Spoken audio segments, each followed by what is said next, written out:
우리의 찬양을 통해서 고백한 하나님이 주시는 그 영광의 빛이, 은혜의 빛이 오늘 우리의 삶 가운데에 앞으로 계속되어질 여러분들의 삶 가운데에 밝게 빛나게 되기를 주님의 이름으로 축원합니다.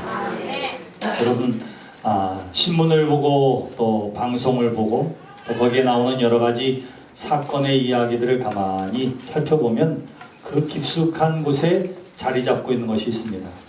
그것이 사회적인 문제가 됐던, 정치적인 문제가 됐던, 외교적인 문제가 되어졌던 그 안에 자리 잡고 있는 한 가지가 있으니 그것이 뭐냐 하면 우리가 물질이라고 이야기하는 돈에 대한 문제입니다. 여러분, 돈이 있는 곳에 사람들이 모여들기 시작합니다. 누가 복권에 맞았다고 그러면 어떻게 알고 집안 식구들이 그렇게 찾아오는지 몰라요. 또 친구들도 많아지는지 모릅니다. 서로 아는 척을 합니다. 돈이 있는 곳에 사람이 모이게 되고 돈이 있는 곳에 권력이 따르게 되고 때로는 명예와 학벌과 지위를 얻게 하기도 합니다. 그런가 하면 돈은 형제간의 의의를 상하게 하기도 하고 다툼과 분쟁을 일으키기도 하고 서로 의심하게 만들기도 하고 돈이 있으면 걱정 근심이 없는 줄 알았는데 막상 많은 돈이 생기면 이 돈을 누가 뺏어갈까봐 또한 불안하고 염려하게 되어집니다. 사랑하는 성도 여러분, 성경은 돈에 대해서 철저하게 무관심할 것 같지만 그러나 성경은 우리에게 이 물질의 돈에 대한 문제를 보다 상세하게 가르쳐주는 것을 보게 됩니다. 예수님의 비유가 모두 37개 정도 신약성경에 나와 있는데 그 중에 18개가 돈과 관련되어진 비유의 말씀입니다. 우리가 성경 구절도 보면 믿음과 기도와 관련해서 말씀되어진 성경 구절이 한 500여 개 정도 돼요. 근데 돈과 물질과 관계되어진 성경 말씀은 2000개가 넘습니다. 그러니까 성경이 여러분들이 생각하는 것보다 돈에 대해서 굉장히 많이 그리고 자주 우리의 삶 가운데에 어떻게 해야 할지를 가르쳐주고 있는 것이지요. 어쩌면 우리가 이 땅을 살면서 나는 하나님의 자녀입니다. 믿음의 사람입니다. 천국의 시민입니다. 그리스도의 제자입니다. 라고 이야기하고 고백되어지는 삶이 이 땅에 살면서 돈에 대해서 어떠한 생각을 가지고 살아가느냐, 돈에 대한 가치를 어떻게 가지고 살아가느냐에 따라서 여러분들이 진정 천국의 시민이구나, 구원받은 백성이구나, 하나님의 자녀이구나 하는 것을 드러내게 될 줄 믿습니다. 바로 그러한 것 때문에 예수님께서 그리고 성경의 말씀을 통해서 이처럼 많은 규절들을 통해서 돈에 대해서 이야기를 하고 있는 것입니다. 사랑하는 성도 여러분, 이 아침에 이 돈에 대한 온전한 태도를 통해서 진정한 그리스도인의 삶을 누리고 드러내는 저와 여러분들이 되시기를 주님의 이름으로 축원합니다. 오늘의 본문 말씀도 바로 돈과 관련되어져서 이야기되어지는 것을 보게 됩니다. 예수님에 대해서 많은 것들을 궁금해하고 또 물어왔는데 오늘 우리가 함께 읽은 본문 말씀에는 유산 상속에 대해서 그리고 그로 말미암아 유산 상속에 불만을 품은 형제들이 서로 다투는 것으로 말미암아 예수님께 중재를 부탁하기 위해 찾아왔다 하는 것으로 시작되어집니다. 물려받을 유산이 있는 것만으로도 감사해야 하는데 오히려 그것이 형제간의 다툼의 이유가 되어지고 이것을 중재하기 위해 예수님께 찾아왔던 것이지요. 사람들이 이렇게 했던 이유는 당시의 랍비들이 바로 이러한 문제에 대해서 판단하고 중재하는 역할을 했었기 때문에 예수님을 그리스도로 하나님의 아들로 고백하기보다는 일반적인 랍비로 생각했던 사람들이 예수님께 와서 물었던 것입니다. 그때에 예수님께서 이 문제에 대해서는 대답하지 아니하시고 15절의 말씀을 통해서 모든 믿는 믿음의 사람이 조심해야 할 것이 무엇인지 생각해야 할 것이 무엇인지를 이야기하고 있는 것이지요. 이것은 예수님이 대답할 만한 문제가 아니라 이렇게 말씀하십니다. 그리고 답해 주신 말씀이 15절의 말씀입니다. 삼가 모든 탐심을 물리치라. 사람의 생명이 그 소유에 넉넉한 데 있지 아니하니라. 여기 두 가지를 말씀해 주십니다. 첫 번째는 뭐냐 하면 탐심을 경계하라. 이렇게 말씀하고 있는 거예요. 탐심을 경계하라. 하나님이 우리를 지으실 때에 아름답고 온전하게 지으시고 보시기에 심히 좋았더라. 하나님께서 이렇게 말씀하셨습니다. 그런데 최초의 인간 아담이 그리고 하와가 범죄함의 이유도 어디에 있느냐 하면 욕심에 있었습니다. 곧 사단마귀가 그를 유혹하게 될 때에 내가 정녕 하나님과 같아지게 되리라 하는 말, 바로 그것이지요. 먹음직도 하고 보암직도 한 것에 대해서 탐하는 마음이 죄를 끌어들이게 되었던 것입니다. 여러분, 탐심이라고 하는 것이 일반적인 생물 가운데에 찾아보기가 굉장히 어렵습니다. 개미나 꿀은 양식을 위하여 모자람의 때를 위해서 준비하지만 사람들처럼 한 해 살이가 아니라 천년 만년 살 것처럼 모아두고 쌓아두는 생물이 세상에 별로 없어요. 사자를 보아도 어떻냐 하면 사자는 토착해서 그 지역에 삽니다. 그리고는 그 지역에 나타난 초식 동물들을 사냥해서 먹고 살게 되는데, 제가 좋아하는 동물의 왕국을 보면 이 사자들이 얼마나 미련한지 몰라요. 해마다 건기가 돼서 그 건기의 때에 굶어 죽는 사자들도 있습니다. 왜냐하면 초식 동물이 나타나질 않으니까요. 그래서 우기 때에 풀이 나고 다시 들소가 지나가고 영양이 지나갈 때까지 기다리는 그 시간을 어떻게 하면 굶어서 죽는 사자들이 많아요. 한 해도 아니고 매해 그런 일이 벌어지니 여러분 같으면 어떻게 하겠어요? 우기 때에 소때가 지나가고 또 영양때가 지나가고 들소때가 지나갈 때에 넉넉히 사냥해 두어서 나무에다 걸어놔서 육포로도 좀 만들고 했다가 가난한 때에 먹으면 얼마나 좋겠어요. 그런 기회가 자주 오지도 않는데 이 바보들이 꼭 사냥할 때 보면 그날 먹을 것만 사냥을 하더라고. 그날 먹을 것만. 그리고 나서는 밀림의 사자랍시고 풀도 안 뜯어먹고 굶어 죽는 것을 보게 됩니다. 여러분, 필요 이상으로 거두고 쌓아두는 생물이 많지를 않아요. 저와 여러분들은 어떻게 해야 합니까? 예수님께서도 우리에게 말씀하시기를 뭐라고 말씀하시지요? 들에 핀 백합화를 보라고, 공중나는 새를 보라고. 수고하지 아니하여도 하나님께서 다 먹이시지 아니하느냐고. 너희는 무엇을 먹을까 마실까 입을까 염려하지 말라고 말씀하셨음에도 불구하고 아마 여러분들이 하는 대부분의 염려가 다 거기와 관련되어져 있을 것이 분명합니다. 바로 그러한 사람들을 향해서 예수님께서 말씀하시는 거예요. 탐심을 경계하라. 이렇게 말씀하십니다. 예수님께서 탐심을 경계하라고 하신 이유도 분명해요. 골로새서 3장 5절에 보시면 탐심은 곧 우상 숭배라 이렇게 이야기하고, 에베소서 5장 5절 말씀에도 역시 마찬가지로 탐하는 사람을 우상 숭배자라 이렇게 이야기하고 있기 때문에 그렇습니다. 사랑하는 성도 여러분, 돈을 사랑함이 일만하게 뿌리가 된다고 하였고, 그것이 곧 이 땅에서 벌어지는 사회적인 현상의 많은 부조리와 죄의 근원이 되어짐을 기억하며 마땅히 사랑할 하나님을 사랑하는 저와 여러분 되시기를 주님의 이름으로 축원합니다. 예수님께서 말씀하실 때에 사람의 생명이 그 소유에 넉넉한 데 있지 않다 이렇게 말씀하신 것은 인생의 진정한 가치가 어디에 있는지를 좀 생각해 봐라 이렇게 말하고 있는 것입니다.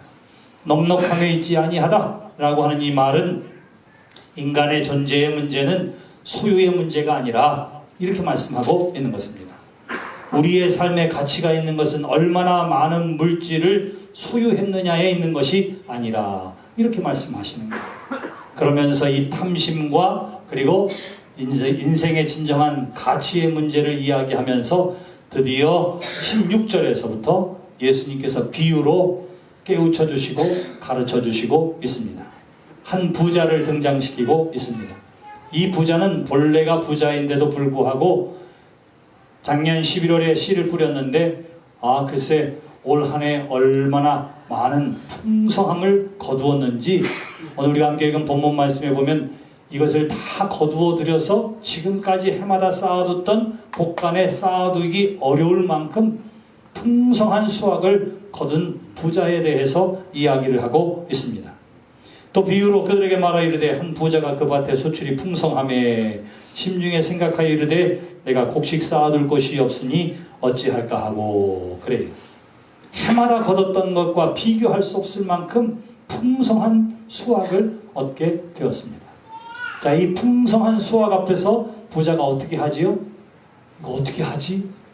걱정하게 됩니다. 염려하게 되었다. 그래요. 여러분, 하나님이 주시는 복이 우리에게 감사의 조건이 되지 아니하면 때로는 염려를 일으키고 다툼과 분쟁을 일으킬 수 있음을 기억하시기를 주님의 이름으로 축원합니다. 여러분, 우리가 잘 아는 것처럼 하나님께서 아브라함에게 복을 주셨습니다. 그래서 족과 롯과 함께 살아갈 때에 그 양떼가 그리고 그 동물의 떼가 너무너무 많아지는 하나님이 복을 주셨다. 그래요. 근데 하나님이 이 풍성한 복을 주셨을 때에 그때에서야 비로소 아브라함과 롯의 종들이 다투기 시작합니다. 그로 말미암아 아담과 롯이 갈라서게 되어지는 것이지요.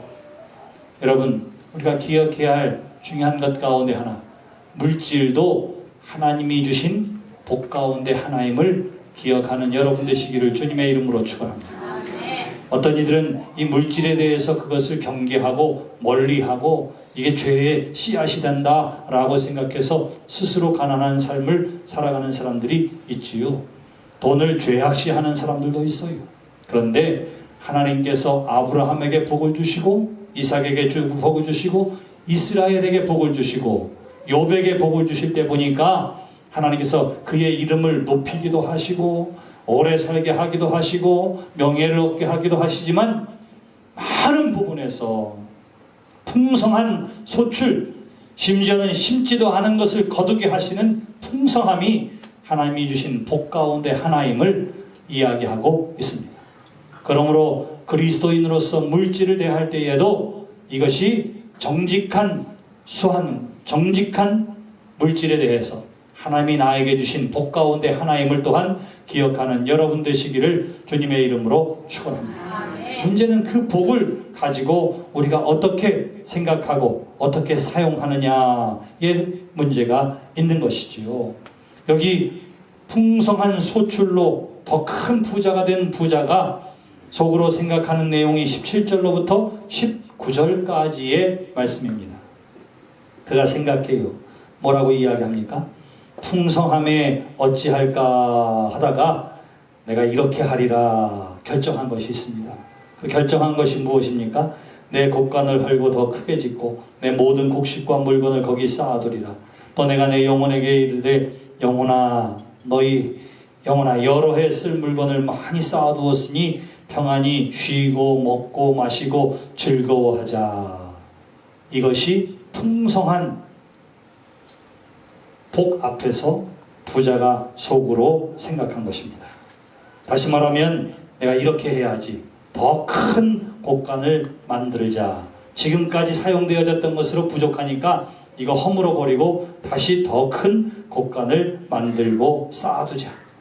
그러면 뭐라면 이것을 가지고 내가 먹고 쉬고 마시고 즐거워하리라. 이렇게 이야기합니다. 이때에 헬라어 성경에는 나 혹은 나의 이렇게 말하는 단어가 모두 14번이나 쓰여져 있어요. 소유도 나의 것이고 풍성함도 나의 것이고 내가 누릴 수 있고 내가 쓸 수 있고 내가 마실 수 있고 계속해서 그 주인이 누구라고 이야기하느냐면 나 이렇게 이야기하는 것입니다. 너, 이웃, 우리, 친척, 하나님 이런 것에 대한 이야기가 단 한 번도 그의 생각 가운데에 그의 마음 가운데에 들어있지 않더라 하는 거예요. 자, 많은 것을 거뒀으니 뭐예요? 잘 쉬고 먹고 마시고 즐거워하자 그러는 거예요. 제가 여러분들에게 한번 물을게요. 여러분들이 부모님으로부터 물려받은 조그마한 땅이 있는데 갑자기 도시가 개발되면서 100배로 뛰었어요. 100배. 그럴 일이 없을 것 같으니까 별로. 100배로 되었습니다. 1억짜리를 받았는데 몇 억이 됐어요? 100억. 여러분들은 100억이 얼마인지 잘 모르겠습니다. 얼만큼 큰 돈인지. 아무튼 큰 돈이라고 합시다. 100억이 됐어요. 그러면 어떤 마음이 들 것 같아요? 상상만이라도 해보라고. 상상만. 어떤 마음이 들 것 같아요? 야, 내가 이거 구질구질하게 욕먹으면서 계속 직장을 다녀야 해? 내가 내일 아침에 당장 가가지고 우리 상사한테 당신 똑바로 해. 사표 내고 날아와야지. 야, 내가 그동안 나를 얼마나 무시했는지 아무리 앞에서 내가 제대로 된 승용차 한 번 몰아봐야지. 여러분 어떤 생각할 것 같아요? 야, 이제 좀 일 좀 그만해야지. 근데 나이가 30밖에 안 됐어요. 근데도 생각합니다. 아유, 일 그만해야지. 제대로 먹고 마시고 여행 좀 하고 놀아야지. 이게 첫 번째 드는 생각이고 그것이 결단하는 생각입니까? 아마 여러분들은 아닐지 몰라요. 근데 여기 나와 있는 부자가 그러했다 하는 것입니다. 그래서 내가 내 영혼에게 내 것을 가지고 내 모든 곡식과 물건을 내 곳간에 쌓아두고 내가 쉬고 먹고 마시고 즐거워해야지. 그런 생각을 갖는 거예요. 그때에 하나님께서 말씀하십니다. 뭐라고 말씀하세요?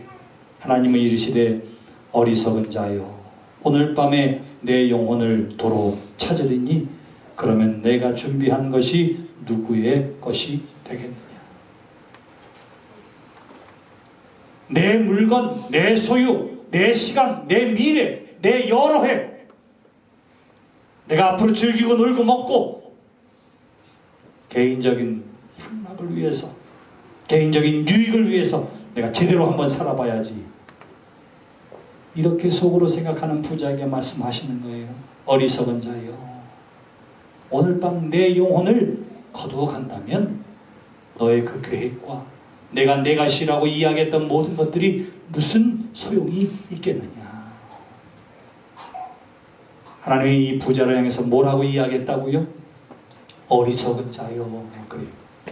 첫 번째 그 부자를 향한 호칭이 어리석은 자였습니다. 왜 그래요? 왜? 이 부자가 모르고 있었던 것이 있어요. 그것이 뭐냐 하면 내 물건, 내 생명, 나의 미래, 나의 시간. 부자는 그렇게 생각했지만 영원히 내 것이 될 수 없다고 하는 사실을 몰랐습니다. 시간과 생명의 주인이 하나님이시라고 하는 사실을 저는 몰랐어요. 이것을 주장하시는 창조주 하나님, 전능하신 하나님, 그 하나님이 계시다고 하는 사실을 저는 몰랐던 것입니다. 시편 14편 1절에 보시면 어리석은 자는 하나님이 없다고 한다. 그래요. 어리석은 자는 어떤 사람이라고요? 하나님이 없다고 생각하는 사람. 그렇기 때문에 하나님께서 그 부자를 향해서 어리석은 자요 그렇게 이야기를 하고 있는 거예요. 어리석은 자. 하나님에 대해서 생각하지 않습니다.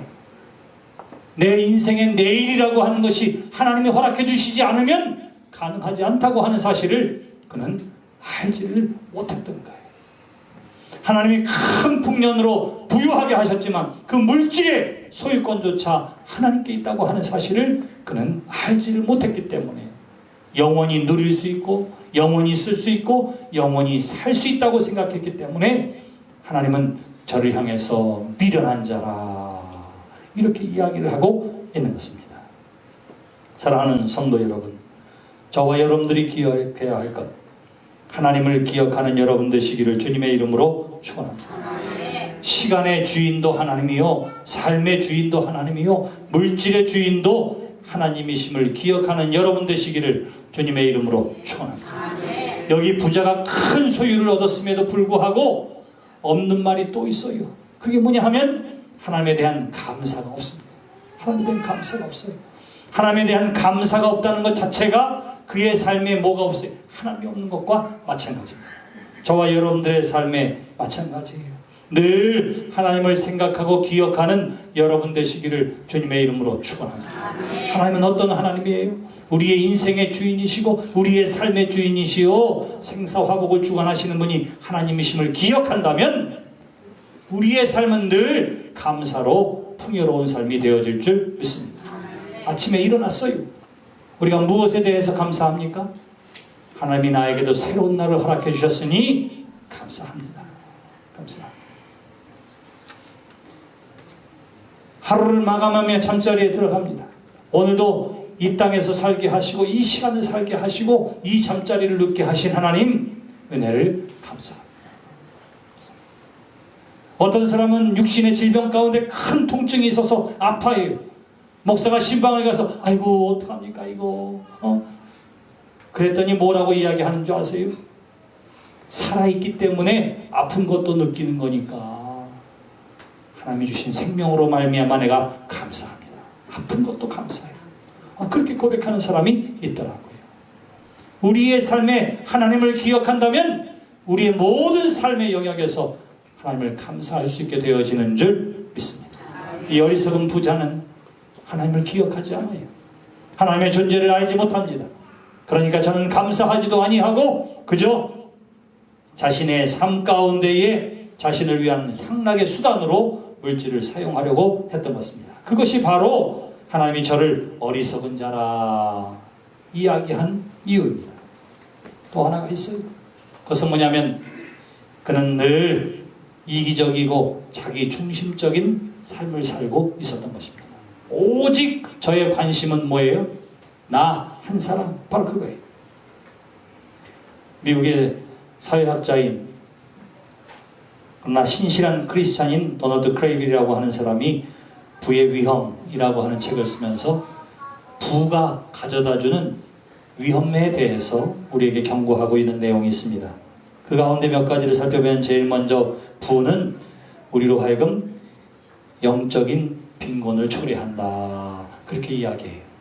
부는 우리가 육신이 연약할 때에 정말 가난하고 힘들고 문제 가운데 있을 때에 우리는 간절히 하나님을 찾습니다. 새벽 기도도 작정해서 하고요. 마음 먹고 작정해서 하나님 앞에 기도하기도 하고요. 계속해서 하나님을 찾는데 문제가 해결되어지고 그리고 아무런 걱정 근심 없을 것처럼 건강하고 부유하면 하나님을 찾는 횟수가 줄어들게 돼요. 겉으로는 풍성해지지만 영적으로는 빈곤한 상태가 될 수 있음을 경고하고 있습니다. 두 번째는 부는 우리로 하여금 더 큰 근심과 염려를 가져올 수 있다. 그렇게 이야기합니다. 가난할 때는 울타리가 필요 없어요. 가난할 때는 자물쇠가 필요 없습니다. 근데 부하고 나니까 울타리도 부족하고 자물쇠도 부족해서 보디가드를 세워야 하고 세콤에 연락을 해야 돼요. 바로 무엇 때문에 그렇습니까? 부가 우리에게 더 큰 염려와 근심을 가져다 줄 수 있다. 그래요. 또한 부는 우리로 하여금 소경을 만들다. 그렇게 이야기합니다. 소경을 만들 수가 있어요. 뭐에 대한 소경이냐 하면 이웃을 보지를 못하게 만들어요. 누가복음 16장에도 우리가 나사로에 대한 비유도 마찬가지입니다. 그가 가난하고 굶주려 있을 때에도 부한 사람들이 그를 보지 못했던 것처럼 부유함은 때로는 이웃에 대해서 그리고 가난에 대해서 눈을 멀게 하더라 하는 거예요. 또 하나 부는 자칫 하나님의 자리를 대신할 수 있다. 그렇게 이야기합니다. 대신할 수 있다. 우리 주변에서도 흔하게 만나보는 게 뭐예요? 돈이 좀 있다 하면은 옆 사람이 보기에도 저 사람 왜 저럴까 싶을 만큼 교만한 것을 보게 됩니다. 내게 능력 주시는 자 안에서 내가 모든 것을 할 수 있느니라. 할렐루야. 아멘. 우리는 이렇게 얘기하는데 빙긋이 웃어요. 뭐니 해도 돈이 최고지. 이러고 웃습니다. 하나님의 자리를 대신할 수 있다. 그렇게 이야기해요. 그래서 그 종국은 심판이고 멸망이라 하는 거예요. 자, 이제 다시 한번 보시기를 바랍니다. 하나님이 우리에게 주신 것 가운데에 돈, 물질도 하나님이 주신 복 가운데 하나인데 그 복이 자칫 잘못하면 하나님의 자리를 대신함으로 멸망길로 우리를 인도할 수도 있다. 여기 예수님께서 비유로 말씀하시고 이 부유한 부자를 향해서 어리석은 자라고 이야기했던 이유가 그의 삶에 하나님이 계시지 않기 때문에 그의 삶의 중심에 오로지 누구만 있어요? 자기 자신만 있기 때문에 그는 결국은 어리석은 자요. 또한 한 걸음 더 나아가서 21절 자기를 위하여 재물을 쌓아두고 하나님께 대하여 부여하지 못한 자라 칭함을 받게 되어졌던 것입니다. 그러면 우리가 어떻게 해야 할까요? 사랑하는 성도 여러분, 이 부자와 반대되어지는 삶을 산다면 하나님에 대하여 부요한 자요 구원받은 천국 가는 하나님의 사람들이 되어지는 줄 믿습니다. 반대되어지는 삶이 무엇입니까? 곧 하나님에 대하여 부요한 자가 되어지는 것이지요. 그것이 무엇입니까?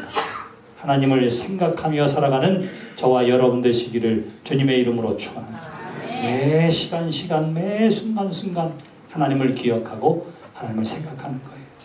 나에게 주신 시간으로 감사합니다.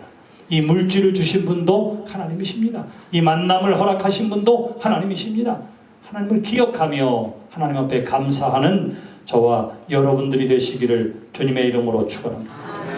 이 부자는 이기적이고 자기 중심적인 삶을 살았다고 했는데 이 삶에서 벗어나 나에서 하나님이 중심이 되어지는 삶, 이웃을 배려하고 우리와 너를 생각하는 하나님의 사람 되시기를 주님의 이름으로 축원합니다. 이 부자는 어떻게 돼요? 자기를 위해 곳간에 더 쌓아둡니다. 저와 여러분들은 어떻게 해야 돼요? 하나님의 영광을 위해 그리고 이웃을 위해 나눌 수 있는 삶 되시기를 주님의 이름으로 축원합니다. 하나님께서 신명기 15장 4절로부터 5절까지의 말씀 가운데에 뭐라고 말씀하십니까? 하나님이 장차 가나안 땅에 들어가서 받을 복에 대해서 이야기하기를 내가 만일 하나님 여호와의 말씀을 듣고 오늘 내게 내리는 명령을 다 지켜 행하면 내 하나님 여호와께서 내게 기업으로 주신 땅에서 반드시 복을 받으리니 너희 가운데에 가난한 자가 없으리라. 무슨 말입니까? 하나님이 주시는 복이 있어요. 그리고 이 복이 누가 중심이 돼요? 이것을 주신 하나님이 중심이 되어집니다. 그리고는 하나님의 영광을 위하여 어려운 이웃들을 위하여 나누고 쓰고 그 사랑을 나누게 될 때에 그 가운데에 가난한 사람이 없었더라. 그 삶이 곧 저와 여러분들과 우리 교회가 되기를 주님의 이름으로 축원합니다. 지난달 9월 19일에 베런 힐튼이라고 하는 전 세계 2,800개 이상의 힐튼 호텔 체인점을 가지고 있는 CEO가 91세의 나이에 죽었어요.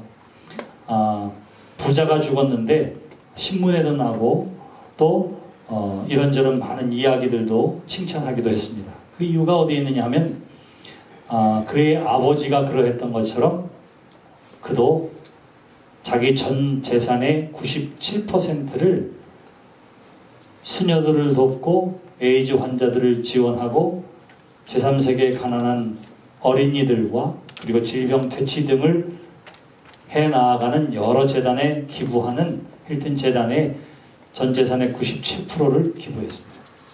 그게 어느 정도 되냐면 한국 돈으로 4조가 조금 안 돼요. 남의 돈이니까 감동이 없으시죠? 4조가 조금 안 됩니다.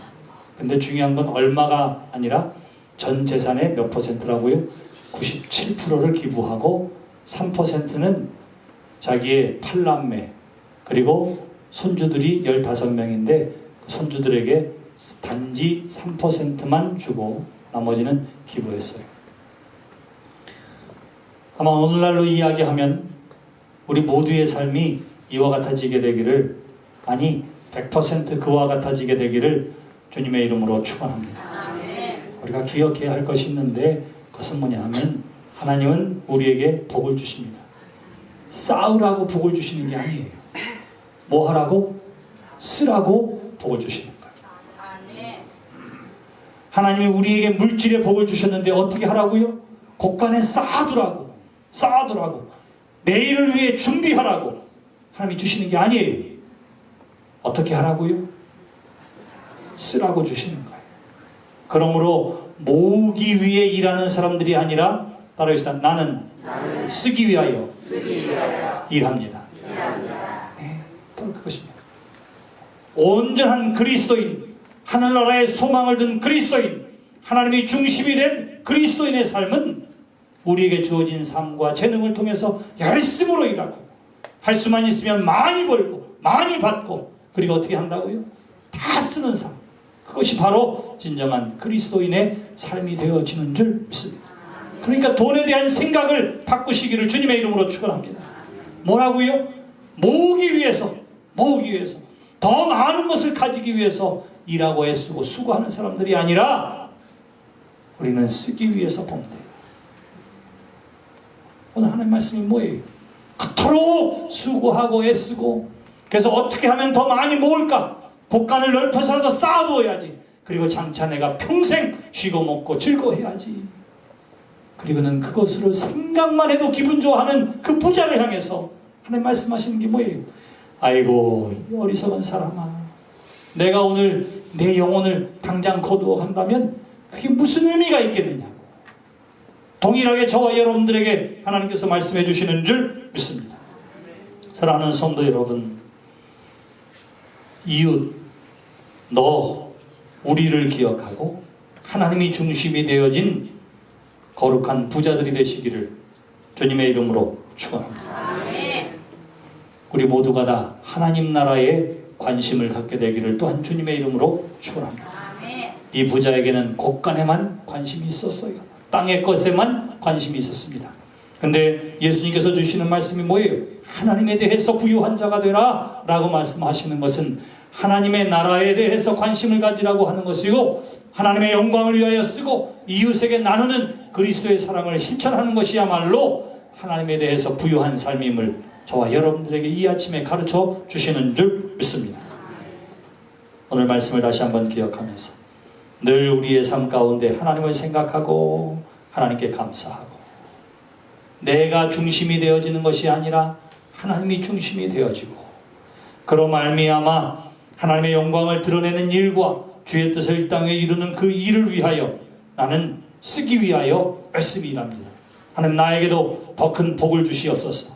내가 그것을 다 하나님의 영광을 위하여 제대로 쓰며 살겠습니다. 나는 영원한 하나님 나라에 관심이 있습니다. 이 땅의 곳간이 아니라 하늘나라의 상급을 쌓는 삶이 되게 해 주시옵소서. 영원한 하나님의 나라가 이 땅에 이루어지는 그 일을 위하여 전도하고 선교하는 일에 나의 물질과 시간을 쓰는 결단의 사람 되게 해 주시옵소서. 바로 이러한 삶을 살아가는, 천국 가는 부자가 되어지는 것, 이것이 저와 여러분들을 향한 하나님의 뜻입니다. 기도하겠습니다. 참 좋으신 아버지 하나님, 은혜를 감사합니다. 하나님이 우리에게 주신 많은 복과 은혜를 감사함으로 누리는 사람들이 되게 하여 주시옵소서. 이 모든 것을 허락하신 분도 하나님이시요, 이 모든 것에 대한 소유권도 하나님 앞에 있으며, 우리는 그저 잠시 하나님이 허락해 주신 것을 인생의 삶 가운데에 받아 누리는 것뿐임을 기억하며 늘 하나님 앞에 감사와 영광을 돌리는 사람들 되게 해 주시옵소서. 내 인생은 나의 것이라 노래하거나 착각하지 아니하고 우리의 삶은 하나님의 손에 붙들린 줄 믿습니다. 하나님의 영광을 드러내는 삶 살겠습니다. 하나님 앞에 드림바 되어지고 어려운 이웃들과 그리스도의 사랑을 나누는 일에 우리의 재산과 시간과 돈을 쓰는 사람들 되게 하여 주시옵소서. 세상의 곳간이 아니라 영원한 하늘나라에 관심 있는 사람들 되게 하여 주시옵소서. 그리하여 하늘로부터 복을 받는 사람들, 이 땅에서도 하나님의 은혜와 은총 가운데 살아가고 영원한 하늘나라에서도 구원받는 거룩한 깨끗한 천국 가는 부자들 되게 해 주시옵소서. 예수님의 이름으로 기도드렸습니다.